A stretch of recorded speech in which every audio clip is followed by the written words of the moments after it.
Clay കയ്യിൽ കിട്ടുന്നവർ അതുണ്ടാക്കണം ഇതുണ്ടാക്കണം എന്ന് പറഞ്ഞാൽ ഒരുപാട് ഐഡിയാസ് ആയിരുന്നു മനസ്സിൽ. പക്ഷേ ക്ലേ കൈ കിട്ടിയപ്പോൾ എന്താ ഉണ്ടാക്കുക ആലോചിച്ചിരിക്കുകയാണ് ഇപ്പോൾ. അങ്ങനെ ആലോചിച്ചിരുന്ന് കിട്ടിയതാണ് ഈ ഒരു ഐറ്റം. അപ്പോൾ ഇതാകുമ്പോൾ അടുത്തുള്ള സാധനങ്ങളാണ്, അധികമൊന്നും തിരിയാൻ പോകേണ്ട ആവശ്യമില്ല. അതുകൊണ്ട് തന്നെ ഇതൊന്ന് ഉറപ്പിച്ച് വെച്ചു. അപ്പോൾ ഇതിനായി ആദ്യം എടുത്തിരുന്ന റൂമിലിരുന്ന ഒരു പഴയ ബോട്ടിലെ ഒരു അടപ്പാണ്. അടപ്പും പിന്നെ അതിൻ്റെ അടിയിലുണ്ടാകുന്ന ആ ഒരു റിങ് കൊടുത്തിട്ടുണ്ട്. ആ റിങ്ങിനൊന്ന് ആ റിങ് കട്ട് ചെയ്തിട്ട് അതിന് നടുവിലൊരു കഷ്ണം ചെറിയ പീസ് കട്ട് ചെയ്ത് ഒഴിവാക്കുക. പിന്നെ ആ ഒരു റിങ്ങായിട്ട് ബാക്കി അവിടെ വെക്കുക. അതിനുശേഷം കുറച്ച് മണ്ണിൻ്റെ കളറുള്ള ക്ലേ എടുത്തിട്ട് ഈ അടപ്പിൽ നിന്ന് അമർത്തി വെക്കുക. അതിന് ബാക്കിയുള്ള ക്ലേ ഇരിക്കാൻ വേണ്ടിയിട്ടാണ്. പിന്നെ ഒരു ഗ്രീൻ കളർ ക്ലേ എടുത്തിട്ട് ഒരു ഇലയുടെ ഷേപ്പിലാക്കിയിട്ട് വെക്കുക. ഒരു 5-6 പീസൊക്കെ വേണ്ടി വരും, എന്നാലാണ് ആ റൗണ്ട് ഫുള്ളാവുള്ളൂ. നമ്മൾ പല ഷേപ്പിലുള്ള ലീഫാക്കിയിട്ട് അങ്ങനെ വെച്ചെടുക്കുക. ഇനി നമുക്ക് അടുത്ത പരിപാടി പൂ ഉണ്ടാക്കലാണ്. ഈ പൂ ഉണ്ടാക്കാൻ ഭയങ്കര സിമ്പിളാണ്, പക്ഷേ ഭയങ്കര ഭംഗിയുണ്ട് കാണാൻ കേട്ടോ. ഈ വീഡിയോയിൽ കാണുന്നതിനേക്കാൾ നേരിട്ട് കാണാൻ നല്ല ഭംഗിയുണ്ട്. അപ്പോൾ എളുപ്പത്തിൽ ഇങ്ങനെ ക്ലേ കൊണ്ട് പൂ ഉണ്ടാക്കാൻ പറ്റുമെന്ന് ഞാൻ ഈ ഒരു വീഡിയോ കണ്ടപ്പോഴാണ് മനസ്സിലായത്.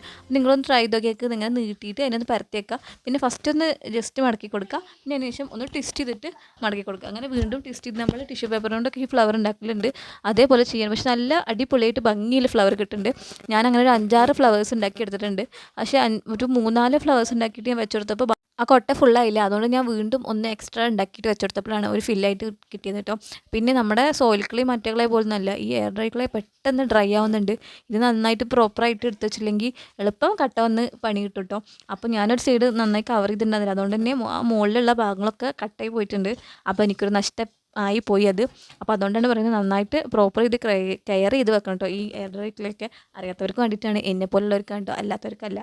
ഫ്ലവറൊക്കെ സെറ്റ് ചെയ്തതിന് ശേഷം ആ വള്ളി അതിൻ്റെ മുകളിൽ വെച്ചെടുക്കണേ. ഒന്നില്ലെങ്കിൽ ഗമ്മിട്ട് ഒട്ടിച്ചെടുക്കാം. ഞാൻ ഇപ്പോൾ ഇവിടെ ക്ലേയുടെ അവിടെ അമർത്തി കൊടുക്കുകയാണ് ചെയ്തത് കേട്ടോ. ഇവിടെ റെഡി ആയിട്ടുണ്ട്. പക്ഷേ ലാസ്റ്റ് എല്ലാം കഴിഞ്ഞ് ഫൈനൽ ലുക്ക് നോക്കാൻ വന്നപ്പോഴൊരു കാര്യം മനസ്സിലായത്, ഈ അടപ്പ് പഴയതായതുകൊണ്ട് തന്നെ അതുമ്പോൾ നന്നായിട്ട് ചളിയും കളറൊക്കെ ഉണ്ടായിരുന്നു. അപ്പോൾ ഈ ഒരു വൃത്തി ഉണ്ടായിരുന്നില്ല. അപ്പോൾ ഞാൻ വീണ്ടും ഒരു വൈറ്റ് കളർ എടുത്തിട്ട് അടപ്പിനൊന്ന് പെയിൻറ്റ് ചെയ്ത് കൊടുത്തിട്ടുണ്ട്. അപ്പോൾ ഒന്ന് നന്നായി ലുക്കായി എന്ന് തോന്നുന്നുണ്ട്. അപ്പോൾ ഇനി ഫൈനൽ ലുക്ക് കണ്ടിട്ട് വരാം.